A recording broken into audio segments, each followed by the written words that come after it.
Hello and welcome to everyone in VV educational services. आज हम यहाँ पर एमबीए सेकंड सेमेस्टर की थर्ड यूनिट को कवर करने जा रहे हैं, जिसमें फर्स्ट ऑफ ऑल हम परफॉर्मेंस अप्रेजल को डिस्क्राइब करेंगे, इसकी डेफिनेशन को। परफॉर्मेंस अप्रेजल दो वर्डों से मिलकर के बना है। परफॉर्मेंस आप सभी को पता है एंड अप्रेजल मीन्स होता है जजमेंट करना, किसी चीज को वैल्यूएट करना या एक्सेस करना। अब अप्रेजल कहाँ होगा? कंपनी में होगा। कंपनी में कौन होता है? एम्प्लॉय होता है। तो एम्प्लॉय के वर्क परफॉर्मेंस को ही अप्रेज किया जाता है। जैसे मान लो कि एम्प्लॉय या अगर कोई सुपरवाइजर है तो उनके जो हेड रहते हैं वही उनकी परफॉर्मेंस को अप्रेज करते हैं। अब अप्रेज करते हैं या मेजर करते हैं तो इसकी भी कुछ मेथड्स होती है। जैसे एम्प्लॉय या सुपरवाइजर की क्वालिटी ऑफ वर्क को देखा जाता है, वो कंपनी के गोल को अचीव कर पाने में अपना एफर्ट लगा रहे हैं या नहीं, कंपनी के टास्क को, डेडलाइन को कंप्लीट कर पा रहे हैं या नहीं, लेवल ऑफ इनोवेशन को चेक किया जाता है। बहुत सारी चीजों को इसमें देखा जाता है एम्प्लॉय या सुपरवाइजर के। उसके बाद में क्या होता है, इनको फीडबैक भी दिया जाता है। फीडबैक क्यों दिया जाता है? ताकि इनके स्ट्रेंथ क्या है और वीकनेस क्या है इनको पता चल सके, और वीकनेस को बिल्डअप करने के लिए इनको मोटिव किया जाता है। अब ये सारी चीजें क्यों करी जाती है? ताकि हम फ्यूचर में किसी एम्प्लॉय या सुपरवाइजर को अगर प्रमोट करना चाहे या बोनस देना चाहे तो हम इस वर्क को इजीली कर सके। इसीलिए किसी कंपनी या ऑर्गेनाइजेशन में परफॉर्मेंस अप्रेजल किया जाता है। फर्स्ट ऑफ ऑल हम इसके पर्पस या नीड्स को डिस्क्राइब करते हैं, जिसमें फर्स्ट पॉइंट है वेजेस एंड सैलरी डिसीजन, जिसको हम कंपेंसेशन डिसीजन भी कहते हैं। परफॉर्मेंस अप्रेजल के बेस पर ही तो हम किसी की सैलरी को हाई कर सकते हैं, पे रेट को इंक्रीज कर सकते हैं। इट मींस एम्प्लॉय ने ऑल ओवर ईयर में कैसे वर्क परफॉर्म किया, इस चीज को यहाँ पर मेजर किया जाता है, अप्रेज किया जाता है, और उसी के बेस पर उसकी वेजेस एंड सैलरी का डिसीजन लिया जाता है कि इसको इंक्रीज करना है या नहीं। ठीक। सेकेंड पॉइंट है हमारा प्रमोशन डिसीजन। इसमें क्या होता है, देखो प्रमोशन टू टाइप से दे सकते हैं। एक तो सीनियरिटी के बेस पर जो आप सबको पता है, एंड मेरिट के बेस पर। अब मेरिट के बेस पर कैसे देंगे?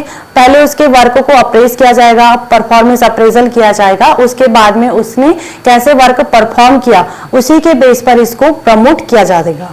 ठीक है। थर्ड है हमारा training and development program decision. अब जो ट्रेनिंग एंड डेवलपमेंट प्रोग्राम है वो जो एम्प्लॉय है उसकी परफॉर्मेंस को पहले अप्रेज करते हैं। जैसे मान लो कि एक सेल्स एग्जीक्यूट है, उसने 10 यूनिट सेल करने का उसको टारगेट दिया गया था, लेकिन उसने 8 ही यूनिट सेल करा। तो ये क्या हुआ कि उसमें कुछ ना कुछ कमी है, तो उसकी कुछ कमी को, स्ट्रेंथ को पहले पता करते हैं, उसमें उसको किस स्किल की जरूरत है, इस चीज को पहले मेजर किया जाता है, और इसी के according training and development program को कंडक्ट करवाया जाता है ताकि वो आगे अच्छे से परफॉर्म कर सके और किसी प्रकार की कोई भी मिस्टेक ना करे। लास्ट है हमारा फीडबैक। अब देखो एम्प्लॉय को फीडबैक क्यों दिया जाता है? ताकि उसको पता चल सके कि वो अपने जॉब को कैसे परफॉर्म कर रहा है। जैसे स्कूल कॉलेज सभी जगह होता है कि मार्कशीट पर टीचर के थ्रू स्टूडेंट को मतलब फीडबैक दिया जाता है। जैसे A1 A+, A, B, C, D ऐसे ग्रेड दिया जाता है। वो क्या है? एक स्टूडेंट को फीडबैक ही तो दिया जा रहा है टीचर के थ्रू। तो ये थे परफॉर्मेंस अप्रेजल के पर्पस या नीड्स। सेकंड टॉपिक है हमारा प्रोसेस ऑफ परफॉर्मेंस अप्रेजल। इसमें फर्स्ट पॉइंट है हमारा एस्टेब्लिश परफॉर्मेंस स्टैंडर्ड। देखो इसमें क्या होता है कि जो कहना चाहिए परफॉर्मेंस है उसको, उसके स्टैंडर्ड को पहले इस्टेब्लिश कर दिया जाता है या सेट कर दिया जाता है। इसमें मतलब फॉर एग्जांपल कि एक सेल्स एग्जीक्यूट है, उसको 1 महीने में 10 यूनिट सेल करने का टारगेट दिया गया है। वो मतलब ये क्या हुआ, उसके वर्क का स्टैंडर्ड है, मतलब उसके वर्क के स्टैंडर्ड को इस्टेब्लिश कर दिया गया कि आपको इस 1 महीने में 10 यूनिट सेल करना ही है। ठीक है। सेकंड है हमारा कम्युनिकेट द स्टैंडर्ड्स। अब देखो कम्युनिकेट दो लोगों के बीच में ही होता है, जैसे अप्रेज या अप्रेजी कह सकते हैं हम, या ये समझ लो कि एम्प्लॉय और मैनेजर के बीच में। अब एम्प्लॉय को पता भी रहना चाहिए कि मुझे कौन सा वर्क करना है, मेरा वर्क टारगेट क्या है। अब ये सारी चीजें उसको कैसे पता चलेगी? जब मैनेजर उससे कम्युनिकेट होगा तभी तो उसको उसके वर्क के बारे में पता चलेगा। थर्ड है हमारा मेजर एक्चुअल परफॉर्मेंस।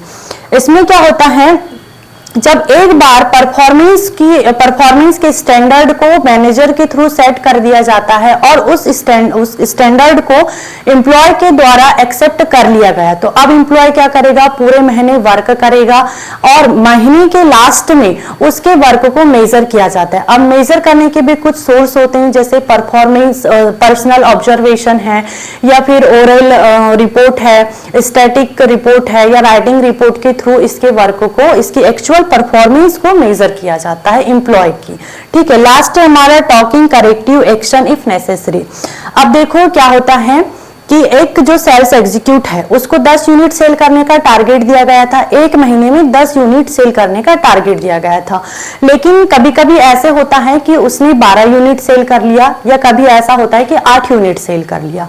तो 8 यूनिट कैसे सेल करा, किसी कमी की वजह से कुछ वीक पॉइंट हो गए, तो इसी वीक पॉइंट को हम पहले जानते हैं और उसको इंप्रूव करने हैं या करेक्ट करने की कोशिश करते हैं। ठीक, ये थी प्रोसेस परफॉर्मेंस अप्रेजल की। नेक्स्ट टॉपिक है हमारा फीचर्स ऑफ परफॉर्मेंस अप्रेजल। इसमें सबसे फर्स्ट पॉइंट है नॉट जॉब इवोल्यूशन। जो परफॉर्मेंस अप्रेजल है वो जॉब इवोल्यूशन नहीं करता है, वो सिर्फ किसी पर्टिकुलर या इंडिविजुअल पर्सन की वर्क परफॉर्मेंस को ही इवोल्यूट करता है इसमें। ठीक है, फ्यूचर ओरिएंटेड एक्टिविटी।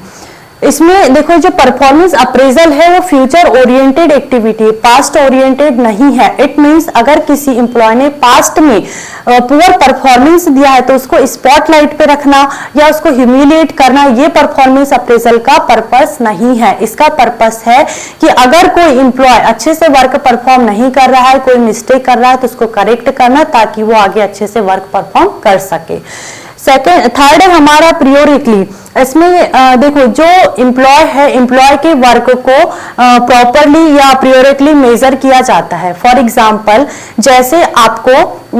जैसे मैंने अभी बताया कि एक सेल्स एग्जीक्यूट को एक महीने में 10 यूनिट सेल करने का टारगेट दिया गया है। अब उसने कितनी यूनिट सेल किया ये देखना, ये क्या हो रहा है, उसकी जो मतलब परफॉर्मेंस है उसको प्रियोरिटली मेजर किया जा रहा है। यहाँ पर मतलब टाइम टू टाइम देखा जाता है कि उसका वर्क परफॉर्मेंस कैसा हो रहा है। फिर है सिस्टमैटिक प्रोसेस, इसको हम 3 स्टेप में देखते हैं। फर्स्ट है सेटिंग वर्क स्टैंडर्ड। अब देखो सेटिंग वर्क स्टैंडर्ड, मान लो कि एक सेल कंपनी है, उसने अपना एक वर्किंग सेट करके रखा है, वर्किंग स्टैंडर्ड सेट करके रखा है कि आपको एक महीने में 10 यूनिट सेल करना है। तो ये क्या हुआ, उसका एक वर्क स्टैंडर्ड सेट किया हुआ है। फिर सेकंड स्टेप है इसमें एक्चुअल परफॉर्मेंस। एक्चुअल परफॉर्मेंस जैसे उसको जो टारगेट दिया गया था उसने एक्चुअल में कितना वर्क किया, यहाँ वो देखा जाता है। फिर है फीडबैक, जैसे मैंने आपको यहाँ पर बताया था, फीडबैक इसीलिए दिया जाता है ताकि एम्प्लॉय को उसके स्ट्रेंथ और वीकनेस के बारे में पता चले, वो उसको फिर अपनी वीकनेस को बिल्डअप करे और अच्छा परफॉर्म कर सके। लास्ट है हमारा फर्दर इंप्रूवमेंट। इसमें एम्प्लॉय को इंप्रूव किया जाता है, उसकी जो कहना चाहिए कि वो उसकी जो वर्क एबिलिटी होती है उन सारी चीजों को एक्सेस किया जाता है, मेजर किया जाता है, इसीलिए ताकि वो आगे चल के अपने वर्क को अच्छे से परफॉर्म कर सके, उसको किसी भी प्रकार की कोई प्रॉब्लम ना जाए और ऑर्गेनाइजेशन हो या कंपनी ही वो अपने गोल को अचीव कर सके, इजीली अचीव कर सके। I hope this topic is clear and thank you for watching this video.